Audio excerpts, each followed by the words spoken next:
Geography में under the chapter of irrigation हम एक कदम और आगे बढ़ते हैं। हम major canals in India cover कर रहे हैं, जिसमें हमने उत्तर प्रदेश की सभी कनाल्स कवर की। आज हम पंजाब रीजन की कनाल्स कवर करेंगे।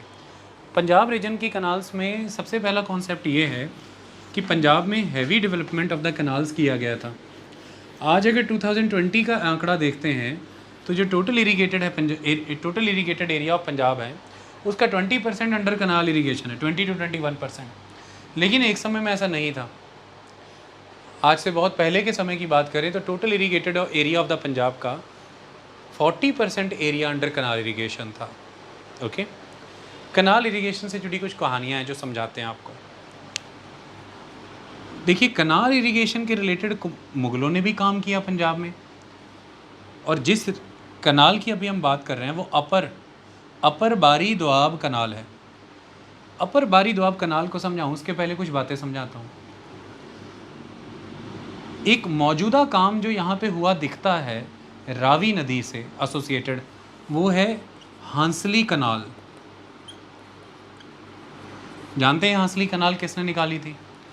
यहाँ से लगभग 200 किलोमीटर दूर ले जाने के लिए पानी एक बादशाह ने बनवाई थी जिसका नाम था शाहजहाँ। शाहजहाँ ने लाहौर के अपने लाहौर गार्डन, लाहौर के बाग को पानी देने के लिए रावी नदी से हांसली कनाल निकाल के पानी ले जाया। इरिगेशन उसका पर्पस नहीं था, लाहौर को पानी देना था। समय आगे बढ़ा। 19th सेंचुरी के शुरुआती दौर के दौरान जब महाराजा रणजीत सिंह का समय था तो महाराजा रणजीत सिंह ने भी कनाल का नेटवर्क एक्सपेंड कराया, और उस एक्सपेंशन के तहत उनका पर्पस था अमृतसर में स्थित हरिमंदिर साहिब या दरबार साहिब के सरोवर तक जल पहुंचाना। तो दरबार साहिब के सरोवर के जल के लिए इसी रावी नदी से महाराजा रणजीत सिंह ने फिर नहर उस तरफ को निकाली और वो अमृतसर जाया करती थी। इसका भी उद्देश्य इरिगेशन नहीं था। इरिगेशन के पर्सपेक्टिव से रियल सेंस में कनाल डेवलप करने का जिम्मा जाता है ब्रिटिशर्स को। पंजाब का रीजन वैसे ही सेमी एरिड है, आप जानते हैं, लेकिन पंजाब की मिट्टी नदियों के द्वारा बहा करके लाई गई एलुवियल सॉइल है। पंजाब से बहने वाली नदियाँ पेरेनियल नदियाँ हैं। पंजाब आप सब जानते हैं, सतलुज नदी है, ब्यास नदी है, रावी नदी है, चेनाब नदी है, झेलम नदी है, सिंधु यानी कि इंदस नदी है। ये सभी नदियाँ हैं। तो ये पेरेनियल रिवर्स हैं, ये माउंटेन से बर्फ़ पिघल करके आने वाली नदियाँ हैं। ऐसे में इन नदियों के पानी को वेस्ट क्यों जाने देना? सॉइल एलुवियल है, रिवर्स पेरेनियल हैं। अगर इरिगेशन का नेटवर्क क्रिएट कर दिया जाए, राउंड द ईयर क्रॉप्स हो सकती हैं, रेवेन्यू बढ़ सकता है, इनकम बढ़ सकती है, डेवलपमेंट हो सकती है। ये सब चीज़ों पर फोकस किया ब्रिटिशर्स ने। कैसे? हम सब जानते हैं कि 2 एंग्लो सिख वॉर हुई थी, जिनकी कंक्लूजन के तहत ये हुआ कि 1849 में लॉर्ड डलहौजी की कमांड में पंजाब अंग्रेज़ों ने अपने राज्य के साथ विलय कर लिया। पंजाब का अनेक्सेशन हो गया। So Punjab annexed in the year 1849 by the Britishers under the command of Lord Dalhousie. तो पंजाब जब ब्रिटिश एम्पायर का हिस्सा बना, उसके बाद जो ब्रिटिशर्स ने यहाँ पे सिस्टम ऑफ गवर्नेंस फॉलो किया वो ये था कि ब्रिटिशर्स ने यहाँ पर एक बोर्ड ऑफ एडमिनिस्ट्रेटर बना दिया। एक बोर्ड ऑफ एडमिनिस्ट्रेटर बनाया, माने कि एडमिनिस्ट्रेटरों का एक बोर्ड। और इस बोर्ड ऑफ एडमिनिस्ट्रेटर का जो प्रिजाइडिंग ऑफिसर बनाया, हेड बनाया, वो ब्रिगेडियर जनरल उस समय में हुआ करते थे। एक ऑफिसर होता था हेनरी लॉरेंस, एक उसका ब्रदर था जॉन लॉरेंस। इन्हें कहते हैं the famous Lawrence brothers of Punjab. So Lawrence brothers, Henry Lawrence, John Lawrence. शुरुआत के लंबे समय तक इस बोर्ड ऑफ एडमिनिस्ट्रेटर को जो हेड कर रहा था वह हेनरी लॉरेंस था। लेकिन एक समय के बाद जब इसकी लॉर्ड डलहौजी से खटक गई तो बोर्ड ऑफ एडमिनिस्ट्रेटर ख़त्म करके हेनरी लॉरेंस को उसकी पोजीशन से हटा करके लॉर्ड डलहौजी ने पंजाब को लेफ्टिनेंट गवर्नर प्रोवाइड किया, और वो लेफ्टिनेंट गवर्नर था जॉन लॉरेंस। लॉर्ड डलहौजी ने उसे लेफ्टिनेंट गवर्नर बनाया। मतलब एक लंबे समय तक हेनरी लॉरेंस ने पंजाब को एडमिनिस्टर किया, फिर उसके बाद जॉन लॉरेंस ने, ओवरऑल लॉरेंस ब्रदर। 1849 में जब ब्रिटिशर्स ने पंजाब अनेक्स किया और हेनरी लॉरेंस ने कमान संभाली बोर्ड ऑफ एडमिनिस्ट्रेटर के प्रिजाइडिंग ऑफिसर के तौर पर, तब इन्होंने कैनाल की डेवलपमेंट की शुरुआत की।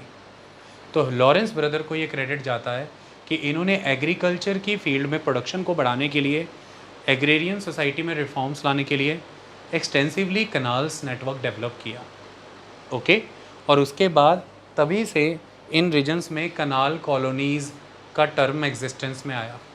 कनाल से जुड़े खेत, उनका विकास, और फिर उन इलाकों में आकर के उन नगरों में नगर बनाए गए, कनाल के साथ जुड़े हुए नगर, वहाँ पर आकर के आबादियों का बसना।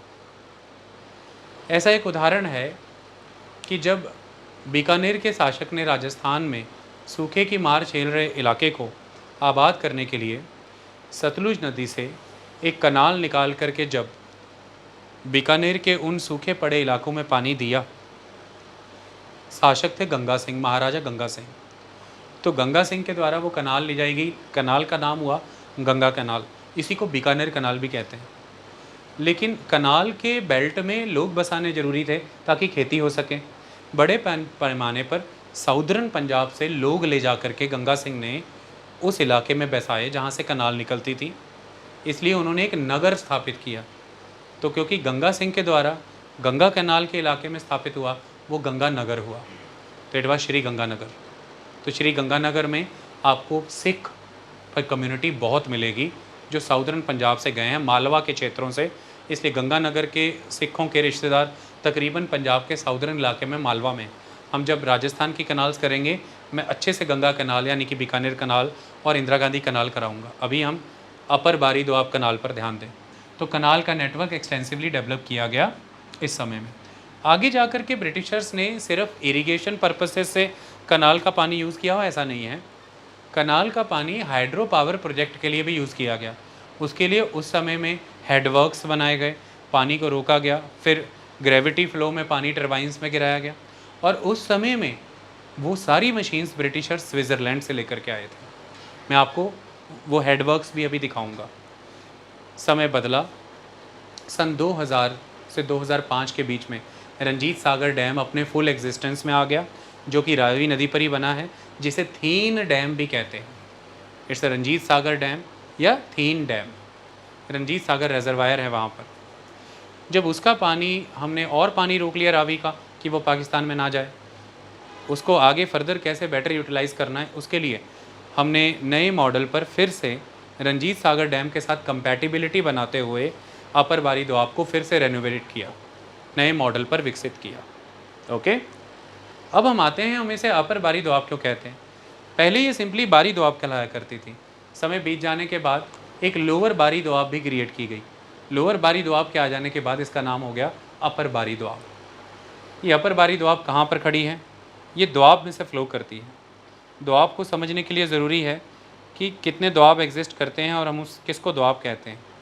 दो नदियों के बीच के क्षेत्र को दो आब, पर्शियन भाषा से निकला आगे एक अरबिक शब्द है आब, पानी के लिए आब इस्तेमाल किया जाता है, फ़ारसी शब्द है।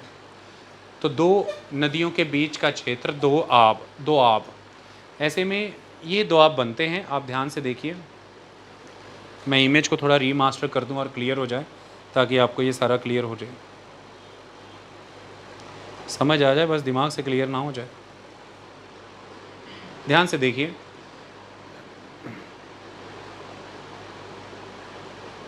देखिए ये सतलुज नदी फ्लो कर रही है, this is the flow of the Sutlej river, और ये आ रही है ब्यास नदी।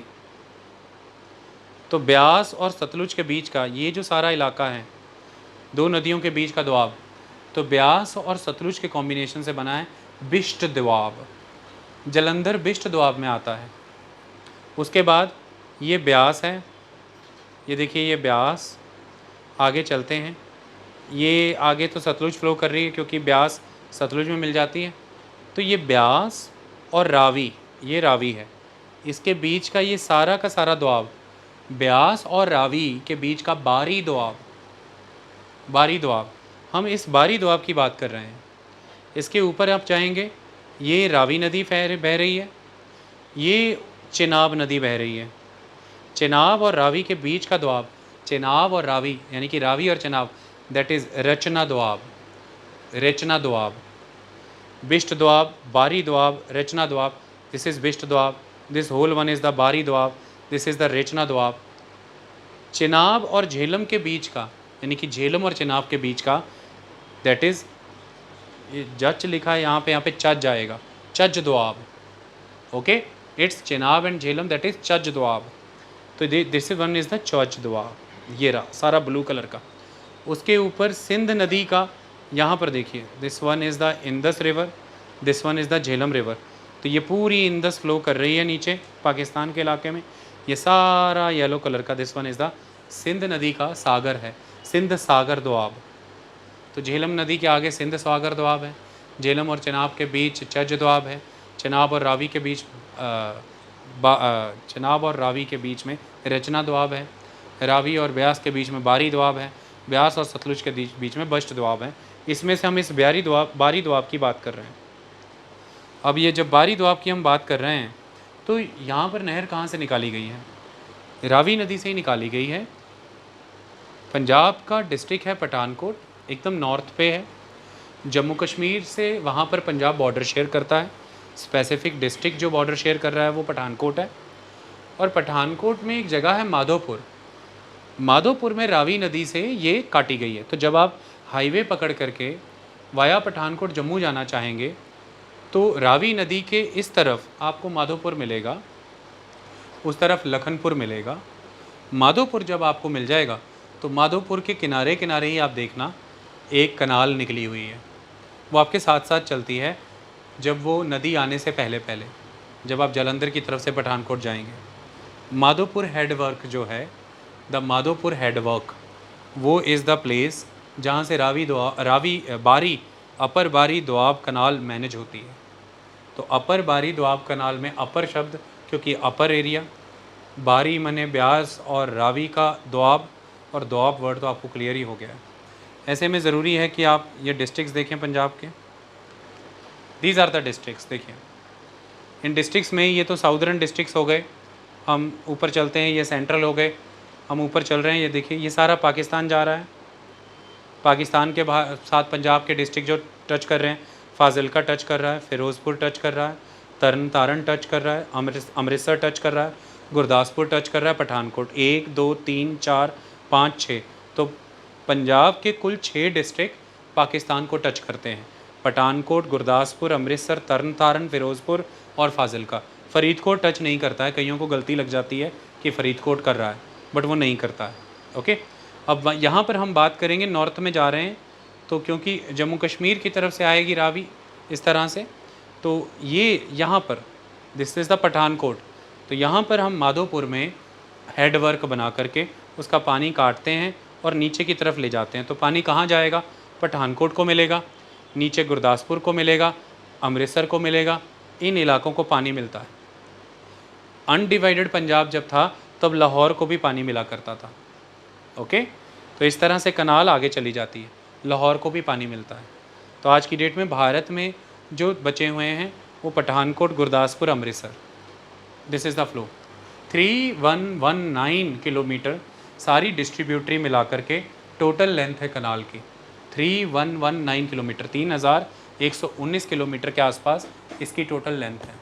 ओके, 1849 में इसकी शुरुआत, अनेक्सेशन हो गया ना, 1849 में इसकी शुरुआत हुई कंस्ट्रक्शन की, 1859 में नहर कंप्लीट हो गई। लेकिन इसके सारे हेडवर्क्स और एसोसिएटेड एक्टिविटीज़ मिला लें, वो 1875 में कंप्लीट हुई।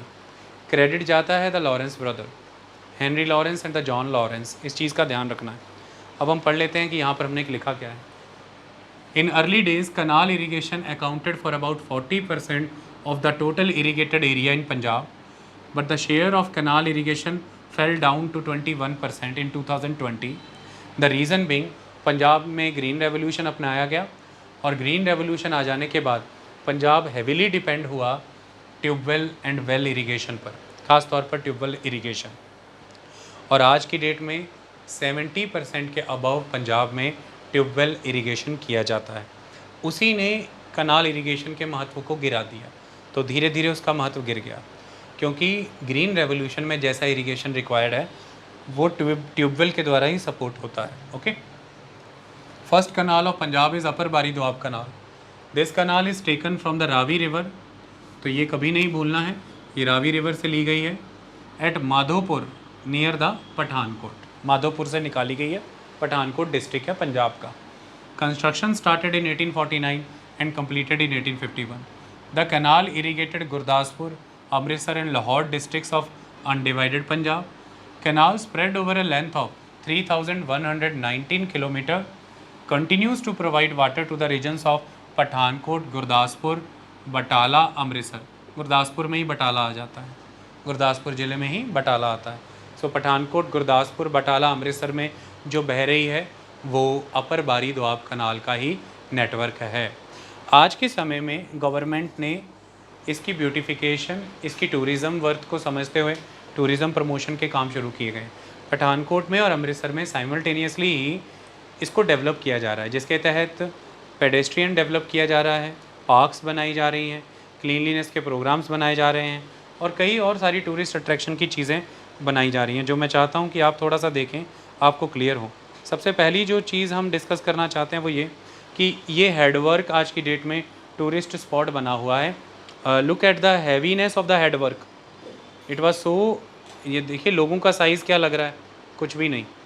हेडवर्क की मशीनों का साइज़ देखिए, सिंगापुर से मशीन्स मंगाई गई थी उस टाइम पर, सिंगापुर कह रहा हूँ, सॉरी स्विट्ज़रलैंड से, पहले स्विट्ज़रलैंड ही कहा था, ठीक है। आप यहाँ पर बच्चे का साइज़ देखिए और उसके सामने ये साइज़ देखिए, तो कितनी बड़े बड़े गियर्स, टर्बाइन्स हैं। Look at the humongous size. ये जो आपने अभी बिल्डिंग बाहर से देखी है, ये उस बिल्डिंग के अंदर की इमेज है। It's so humongous conception. अब ये चीज़ें, साइट्स वर्किंग नहीं हैं, लोग यहाँ पर घूमने जाते हैं। ओके, इस तरह से गवर्नमेंट पार्क्स डेवलप कर रही है, थीम्स बना रही है, पेड़ों पे अलग अलग रंगों की लाइटिंग्स ऑर्गेनाइज़ की जाती हैं कि लोग आएँ और समझें, इकोलॉजी मेंटेन हो। ये पार्क्स बनाए गए हैं, वॉक करें, एंजॉय करें, लेजर को देखें। ये 100-100 साल पुराने वृक्ष हैं जिन्हें सहेजा जा रहा है, आपको ये वहीं पर मिलेगा अमृतसर में।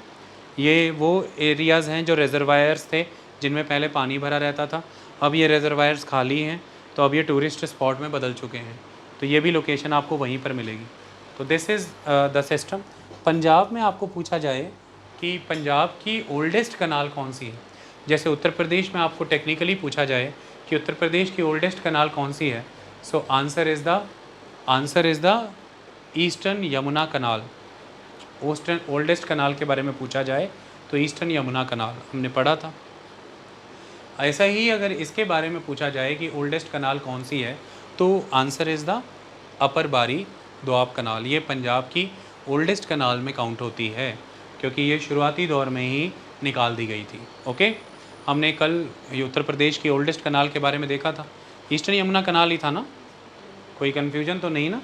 हमने पढ़ा था ना, पहले शाहजहां ने काम किया उस पर, फिर आगे जाकर के अंग्रेज़ों ने उस पर काम किया, और फिर वो फाइनली आगे जाके हथनी कुंड डेवलप हुआ और अब वो उसमें से निकलती हैं।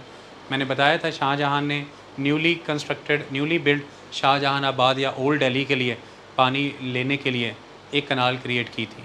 सो ओल्डेस्ट कनाल उसे माना जाता है। कुछ रेफरेंस में कहा जाता है कि Sharda canal is very ancient, very oldest.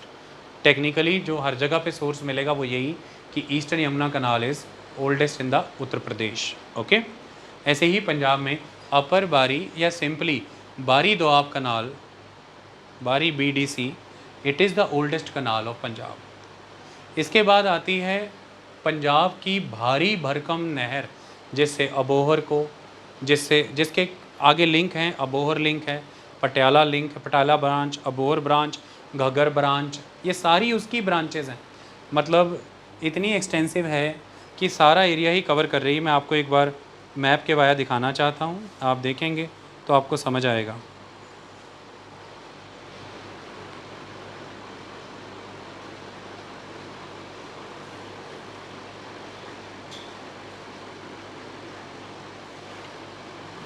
ये देखिए,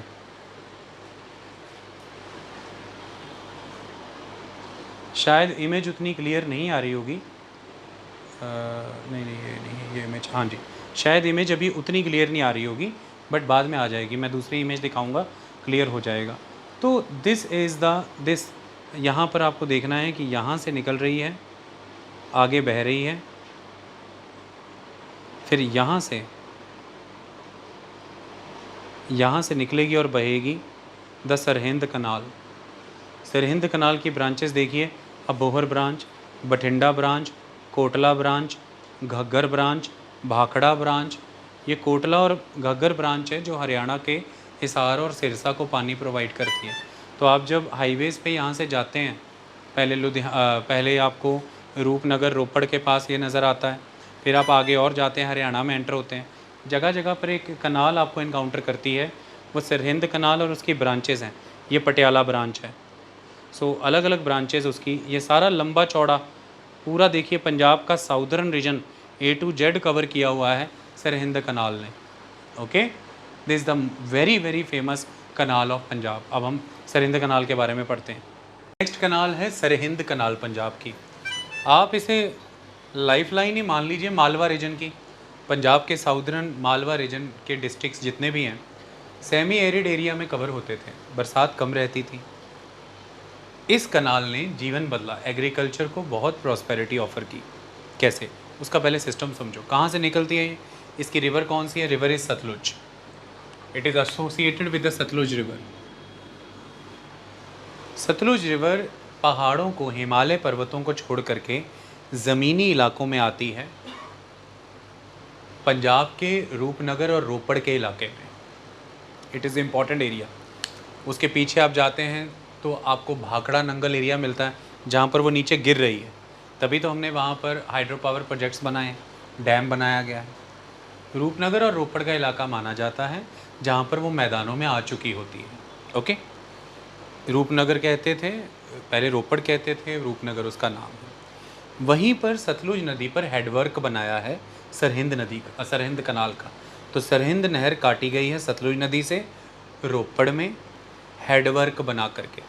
ओके, अब वहाँ से ये नीचे की तरफ जाएगी, तो इसके लिए आपको ज़रूरी है कि पंजाब के डिस्ट्रिक्ट्स ही दिखा करके मैं आपको समझा पाऊँ कैसे हम क्या करना चाह रहे हैं। ध्यान से देखिए,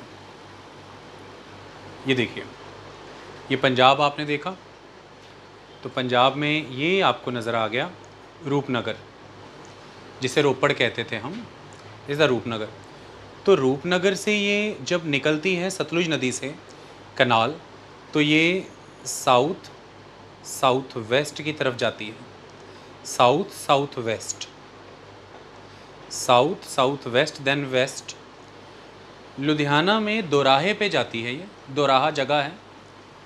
दोराहा में ये आगे 3 ब्रांचेस में डिवाइड हो जाती है, Abohar branch, Bathinda branch, Patiala branch, और पूरे मालवा रीजन को ये पानी देती है। तो ये जगहें आपके सामने बोली जाएंगी वहाँ पर, पटियाला, संगरूर, फ़िरोज़पुर, ये सारे इलाके अभी वहाँ पर लिखे हैं, अभी हम दिखाएंगे बारी बारी जिनको ये पानी देती है। ओके, तो हमने देख लिया पंजाब के एकदम ईस्टर्न एरिया से, सतलुज नदी से, रूपनगर में से ये निकलती हैं, साउथ वेस्ट हो जाती हैं, दोराहा नाम की जगह है लुधियाना में, वहाँ से ये आगे ब्रांचेस में बढ़ जाती हैं। ओके, रास्ते में इसका पानी ऑगमेंट करने के लिए हमने एक कनाल और क्रिएट की थी, जिस कनाल से इसको पानी दिया जाता है, सरहिंद फीडर कनाल। 1950s के डिकेड में, 1954-55 में सरहिंद फीडर कनाल डेवलप की गई। वो सरहिंद फीडर कनाल हमने निकाली है कहीं से, उस कनाल का नाम है फ़िरोज़पुर फीडर कनाल। हमारा एक्चुअली एजेंडा ये था कि थोड़ा बहुत भी पानी जो बच करके पाकिस्तान जा रहा है, रावी और ब्यास का, वो ना जाए। तो हमारी कोशिशें ये थी कि जो कल भी हमने देखा, हमने आपको दोआब दिखाए थे सारे, दोबारा दिखा देते हैं। तो हमारी कोशिश ये थी कि जो रावी का पानी है वो ब्यास और सतलुज, तो यहाँ पर कॉन्फ्लुएंस हो जाता है, दोनों आपस में मिल जाती हैं, और मिलने के बाद आगे जा कर के सतलुज अकेले पाकिस्तान में एंटर करती है। तो हमारी कोशिश थी कि रावी का पानी डालो ब्यास में और ब्यास आगे सतलुज से मिल ही रही है, तो ब्यास का पानी सतलुज में चला ही जाएगा। इस तरह से रावी का पानी थोड़ा भी उधर, क्योंकि हमें राइट मिला, रावी ब्यास सतलुज हमें मिली इंडस वाटर ट्रीटी के अंदर, तो ये 3 नदियाँ भारत की हैं, तो रावी का पानी ब्यास में डाल दीजिए और फिर ब्यास और सतलुज मिली जाएगी। और इस तरह से ब्यास और सतलुज का जहाँ कॉन्फ्लुएंस होता है, मिलती हैं, हरिके बराज हमने वहाँ पर बनाया। वो हरिके बराज से ही हरिके हेडवर्क क्रिएट करके देश की बहुत सारी ज़रूरी नदियाँ कैनाल निकली हैं, हम पढ़ाएंगे। उसी हरिके हेडवर्क से निकाली एक फ़िरोज़पुर फीडर कनाल। वो फ़िरोज़पुर फीडर कनाल जब बहती है तो कुछ इम्पॉर्टेंट इलाकों को पानी देती है, जैसे कि फ़िरोज़पुर, फ़रीदकोट, मुख्तसर को। पर उसी फ़िरोज़पुर फीडर कनाल से खुद एक फीडर कनाल निकाली है, वो सरहिंद फीडर कनाल है। मतलब आपने हरिके हेडवर्क क्रिएट किया जहाँ पे ब्यास और सतलुज मिल रही हैं, उस हरिके हेडवर्क में से आपने एक फ़िरोज़पुर फीडर कनाल निकाली, फ़िरोज़पुर फीडर कनाल। उसी फ़िरोज़पुर फीडर कनाल में से निकली एक सरहिंद फीडर कनाल। ये सरहिंद फीडर कनाल ऊपर से दोराहे से जो हमने अबोहर, बठिंडा और पटियाला ब्रांचें काटी थी, उसमें से जो अबोहर ब्रांच आ रही है, ये सरहिंद फीडर कनाल उसमें जा कर के जुड़ के उसे पानी देती है और ओवरऑल सरहिंद कनाल का पानी ऑगमेंट होता है। ये सरहिंद फीडर कनाल खुद फ़िरोज़पुर फीडर कनाल से निकल रही है। और ये फ़िरोज़पुर फीडर कनाल का कुछ और रोल है, वो भी एक और कनाल हमने एक तरह से करा दी। वो इन 3 जगहों को पंजाब में पानी देने के बाद फ़िरोज़पुर, फ़रीदकोट और मुक्तसर, वो राजस्थान में भी कुछ इलाकों में पानी देती है। लेकिन अब ये सारी कहानी आपको मैप के वाया समझनी ज़रूरी है। मैप समझते हैं, आ जाइए, ध्यान से इस मैप को देखिए। ये एकमात्र मैप है जो बुक ही में है, नेट पे तो कोई मैप उस तरह से मिल भी नहीं रहे हैं आपको। ओके, अब यहाँ पर देखिए,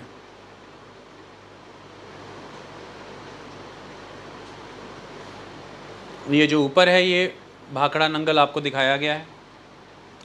ये जो यहाँ से निकल के ऐसे नीचे जा रही है, ये भाखड़ा कनाल है। अब दिस वन इज़ दिस, ये सतलुज नदी आ रही है, दिस इज सतलुज रिवर। ये सतलुज रिवर पे यहाँ से जो रोपड़ हेडवर्क को क्रिएट करके जो कनाल निकाली जाएगी, that canal is the Sirhind canal. ये सरहिंद कनाल है। ये सरहिंद कनाल मैंने बताया दोराहे के पास आकर के डिवाइड हो जाएगी और उसमें से हमने क्या निकाली, एक अबोहर ब्रांच निकली, बठिंडा ब्रांच निकली, पटियाला ब्रांच निकल गई, ये कोटला ब्रांच निकली, पटियाला ब्रांच से आगे कोटला ब्रांच निकल रही है और ये घग्गर ब्रांच निकल रही है। जो सरहिंद कनाल है दोराहा में आके खुद 3 ब्रांचेस में बटी, अबोहर, बठिंडा और पटियाला ब्रांच। लेकिन इस ब्रांच से, पटियाला वाली से, हमने आगे निकाला कोटला ब्रांच, घग्गर ब्रांच। ये कोटला और घग्गर ब्रांच खास तौर पर हरियाणा के हिसार, सिरसा, फतेहाबाद डिस्ट्रिक्ट्स को पानी देती है। पंजाब में देने के बाद उनको पानी देती है। ओके, तो सरहिंद कनाल हरियाणा को भी पानी दे रही है, ये भी आपको पता होना चाहिए, पंजाब के साथ साथ। इस तरह से देखिए, सतलुज नदी ये पूरा पंजाब है अगर, तो सतलुज नदी के साउथ का इलाका मालवा कहलाता है। तो मालवा रीजन को डोमिनेट कौन सी कनाल कर रही है? सरहिंद कनाल, अपनी सारी ब्रांचेस के साथ, Abohar branch, Bathinda branch, Kotla branch, Ghaggar branch, this Patiala branch, पूरा सरहिंद ने कैप्चर कर रखा है। ओके, अच्छा, अब सरहिंद कनाल आ रही थी, वो सरहिंद कनाल की ये जो अबोहर ब्रांच है, इस अबोहर ब्रांच में पानी ऑगमेंट करेंगे हम। कैसे? ये ब्यास और ये सतलुज यहाँ पे कॉन्फ्लुएंस हुआ, ब्यास और सतलुज मिली, आगे नदी बह रही है, उस नदी से हमने फ़िरोज़पुर फीडर कनाल निकाली हरिके हेडवर्क से। ये फ़िरोज़पुर फीडर कनाल जो निकलेगी, इसे सीधे जोड़ दिया गया है अबोहर ब्रांच के साथ, लेकिन टेक्निकली इस फ़िरोज़पुर फीडर ब्रांच से सरहिंद फीडर ब्रांच निकलती है जो अबोहर ब्रांच के साथ टच होती है। ओके, ये फ़िरोज़पुर कनाल ऐसे बहते हुए रास्ते में